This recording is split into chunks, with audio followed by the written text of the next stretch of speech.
ओम। अपने भाग्य निर्माता आप।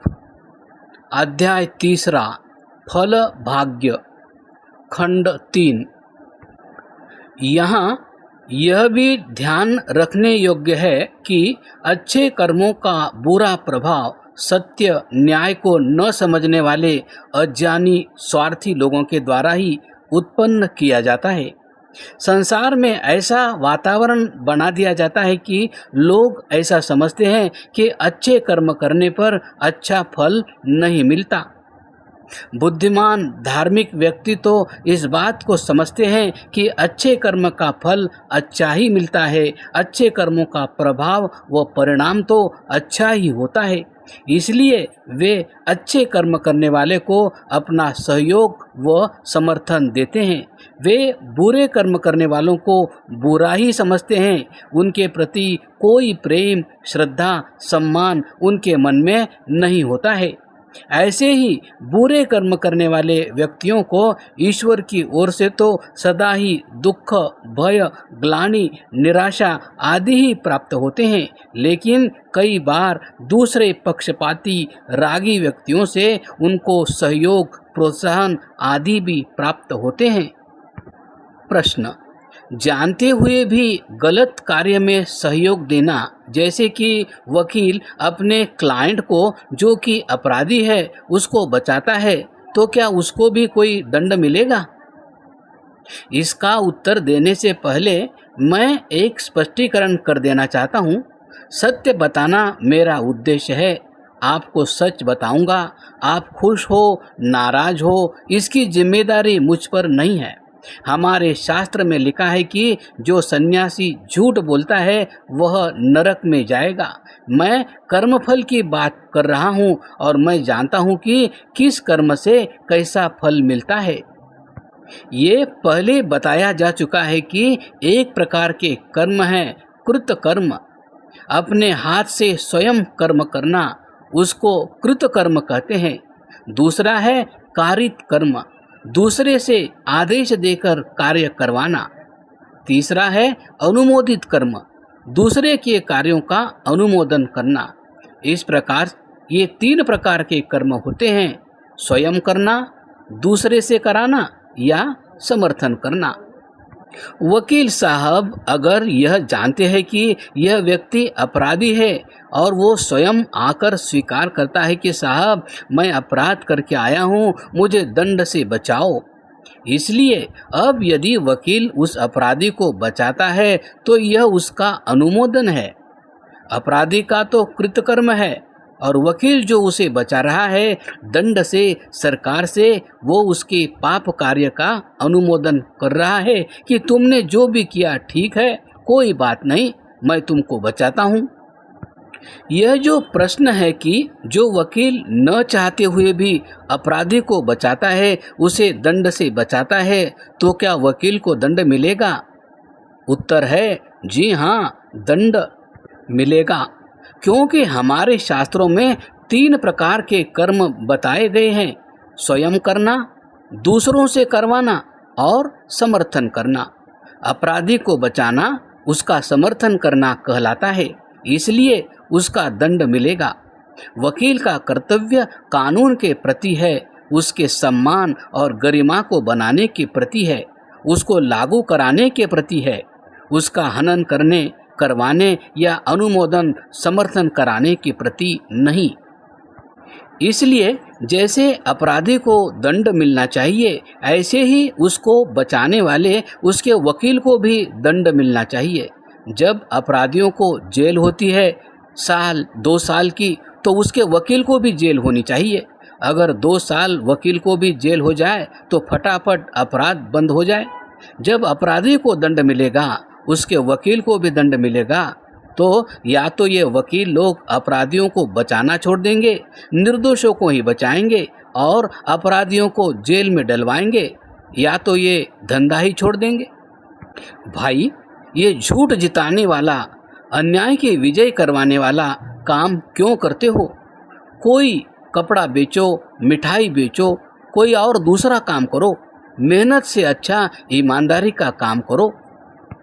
प्रश्न, मांसाहार करने वाले इंसान में से किसको दंड मिलेगा? जो उत्पन्न करे उसको, या तैयार करे उसको, या खाने वाला हो उसको? प्राणी को मारने वाला, उसको पकाने वाला या खाने वाला, किसको दंड मिलेगा? यह आपका प्रश्न है। इसका उत्तर हमारे शास्त्रों में लिखा है कि मांसाहार के क्षेत्र में 8 प्रकार के व्यक्ति हैं, उन सबको दंड मिलेगा। पहले तो स्लॉटर हाउस के लिए जो लाइसेंस देता है, मारने की अनुमति देने वाला, वह भी अपराधी है। ये अनुमोदित कर्म है, उसको दंड मिलेगा। तुम्हारा कर्तव्य है प्राणियों की रक्षा करना, न कि मारने की छूट देना। तुमने प्राणियों को मारने की छूट क्यों दी? जो ऐसी अनुमति देता है वो अपराधी है, उसको दंड मिलेगा। फिर जो अपने हाथ से बकरों को, गायों को, प्राणियों को मारता है, उसको दंड मिलेगा। फिर मांस को बेचने वाले को दंड मिलेगा। फिर खरीदने वाले को दंड मिलेगा। फिर खरीद के घर तक उठा लाने वाले ट्रांसपोर्टर को दंड मिलेगा। फिर घर में रसोई में जो मांस को पकाएगा उसको दंड मिलेगा। फिर जो रसोई से उठाकर टेबल पर परोसेगा उसको दंड मिलेगा, और जो खाएगा उसको मिलेगा। ऐसे 8 व्यक्ति बताए, इन सब को ईश्वर की ओर से दंड मिलेगा।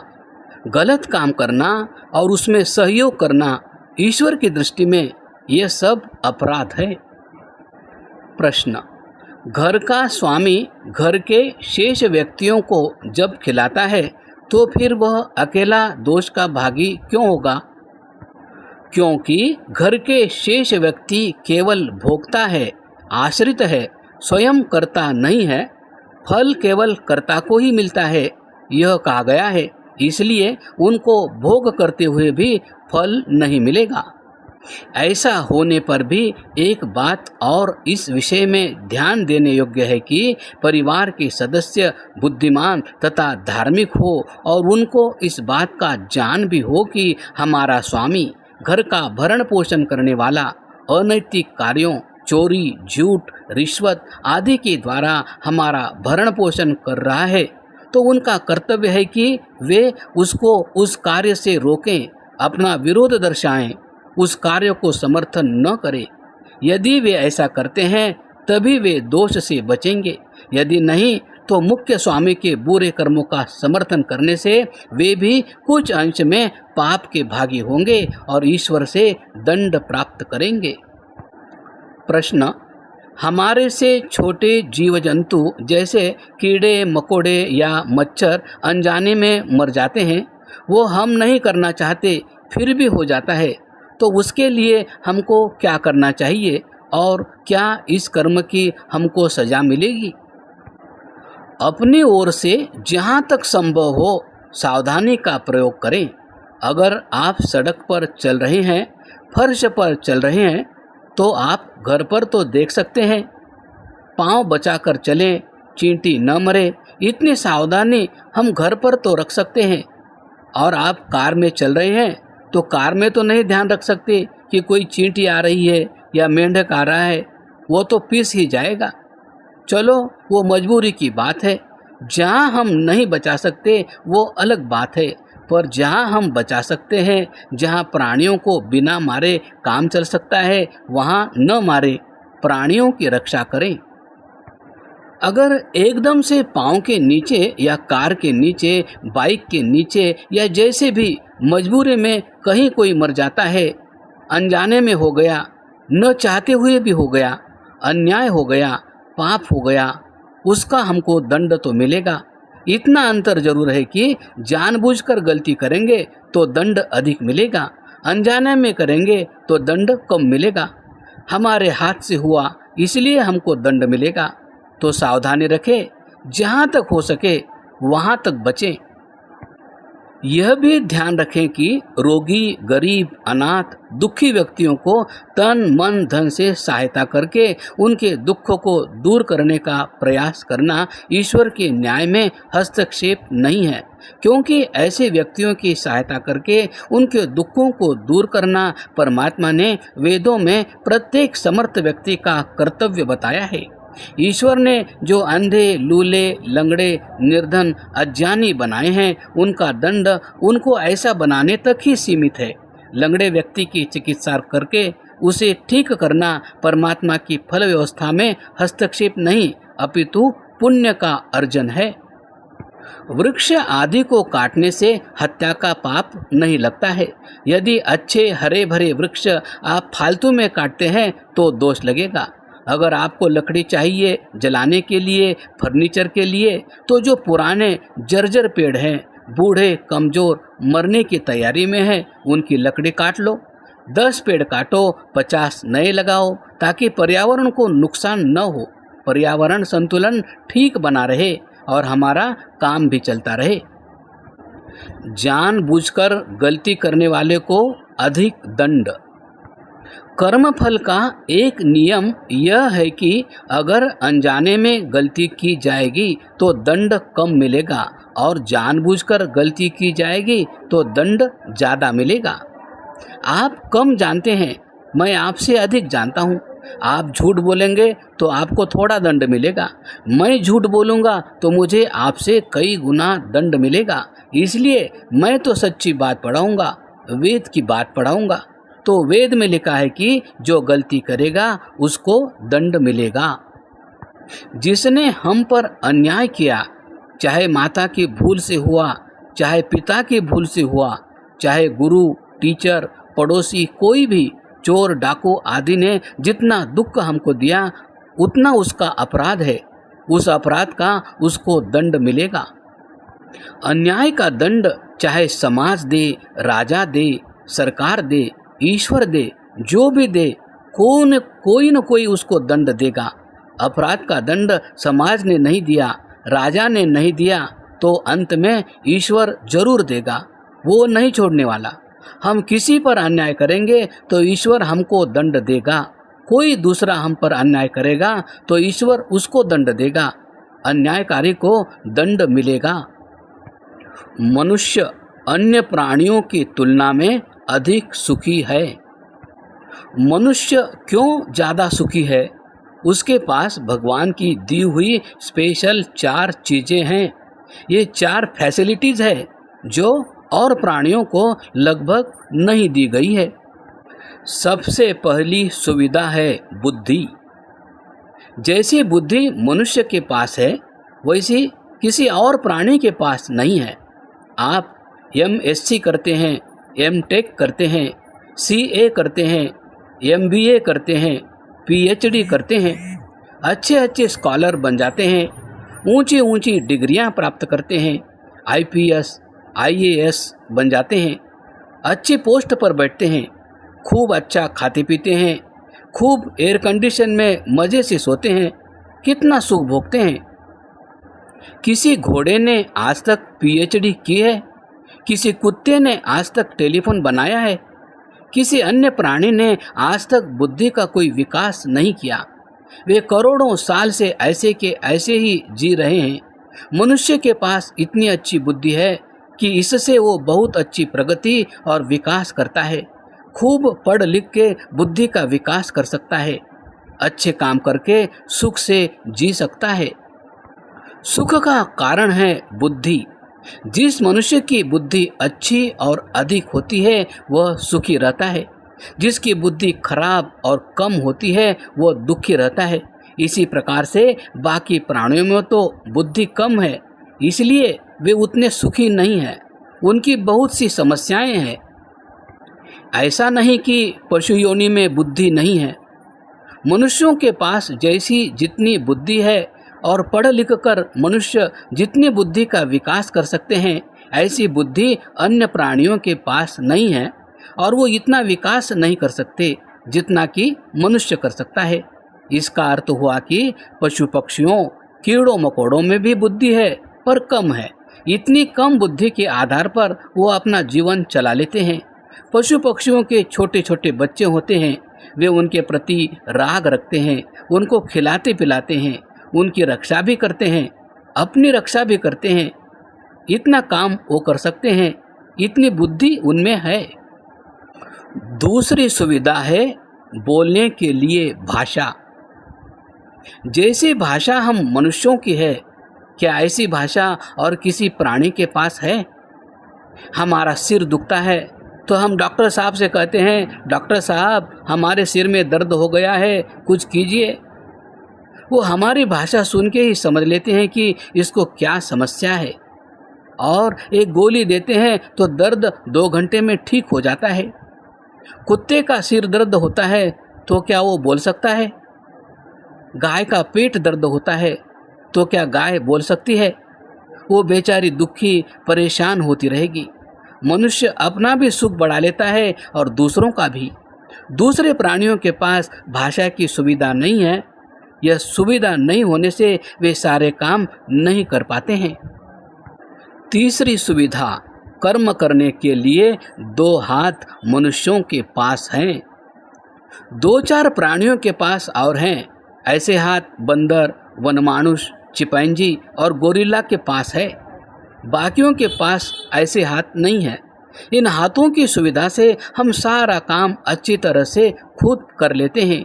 नहाना धोना, कपड़े सुखाना पहनना, कुंडी लगाना, ताला लगाना, कार चलाना, हवाई जहाज चलाना, क्या क्या कर लेते हैं हम।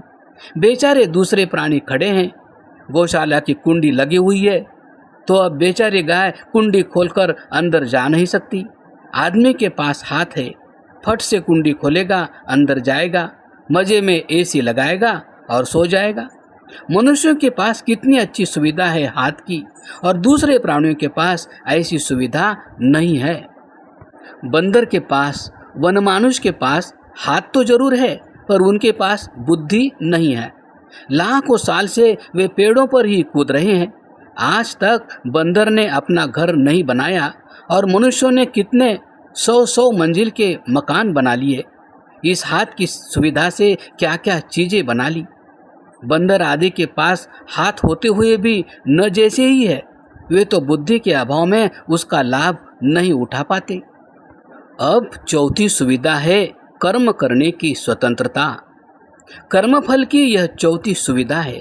जितनी स्वतंत्रता 100% मनुष्यों के पास है, उतनी किसी और प्राणी के पास नहीं है, और किसी प्राणी को नहीं है। हमारी 24 घंटे की स्वतंत्रता है। हम जब इच्छा हो तब खा पी ले, घूम ले, सो जाएं, सैर कर आएं, कुछ भी कर ले। मान लो कि किसी कुत्ते की इच्छा हो रही हो जलेबी खाने की, पर क्या वो जलेबी खरीद के खा सकता है? नहीं खा सकता। पानीपत में एक जगह एक व्यक्ति रेहड़ी में जलेबी बना रहा था, और एक ग्राहक आया, उसने जलेबी खाई। पास में एक कुत्ता बैठा था। वो कुत्ते को भी इच्छा हुई कि कुछ भी मैं भी खा लूं। भूख तो उसको भी लग रही है, पर उसके पास पैसे तो थे नहीं, वो खरीद तो सकता नहीं था, पर इच्छा तो उसकी भी हो रही थी। मैंने अपने आँख से देखा। ग्राहक को जलेबी खाते खाते देखकर कुत्ते की इच्छा हुई तो कुत्ते ने अपनी गर्दन आगे बढ़ाई, भाई थोड़ी मुझे भी दे दो। तो वो ग्राहक उसका भाव समझ गया। उसने उस कुत्ते को भी 1-2 जलेबी खिला दी। यह कर्म करने की जो स्वतंत्रता है, यह सिर्फ मनुष्यों के पास है। आपकी इच्छा है, आप अहमदाबाद, बड़ोदरा, मुंबई चले जाइए, विदेश चले जाइए, कहीं भी कभी भी घूम आइए। पर अहमदाबाद के एक कुत्ते की इच्छा हो कि वह बड़ोदरा घूम आए, तो बड़ोदरा तो बहुत दूर की बात है। अहमदाबाद की एक कॉलोनी में दूसरी कॉलोनी तक भी नहीं पहुंच सकेगा। रास्ते में बीच में दूसरे कुत्ते फाड़ खाएंगे उसको। कुत्ते की उसकी स्वतंत्रता कहाँ है? वह बेचारा अपनी इच्छानुसार कर्म नहीं कर सकता, खा नहीं सकता, खरीद नहीं सकता। उसकी कोई भी सुरक्षा नहीं है। उसे तो 24 घंटे खतरा है, कब हमला हो जाए पता नहीं। तो ये 4 सुविधाएं भगवान ने मनुष्यों को बहुत अच्छी दी। हमें इसका सदुपयोग करना चाहिए, अच्छे अच्छे काम करने चाहिए। अच्छे काम करेंगे, अच्छा फल मिलेगा।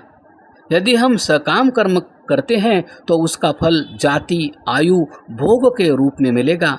आइए सर्वप्रथम जाति को समझते हैं।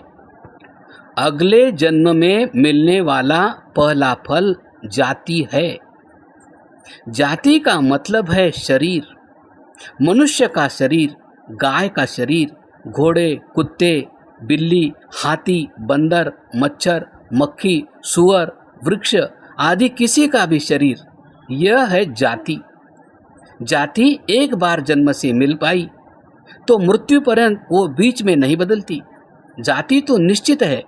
भगवान ने हमारे कर्मानुसार हमको जन्म से जो जाति दे दी वो जीवन भर रहेगी। मनुष्य का शरीर मिला तो पूरे जीवन भर जीते जी मनुष्य ही रहेगा। बीच में उसको तोड़ मरोड़ कर कुत्ता बिल्ली नहीं बना सकते। अगले जन्म में जाति अर्थात शरीर बदल सकती है, बीच में जाति नहीं बदलेगी। आयु और भोग अवश्य बदल सकते हैं क्रमशः।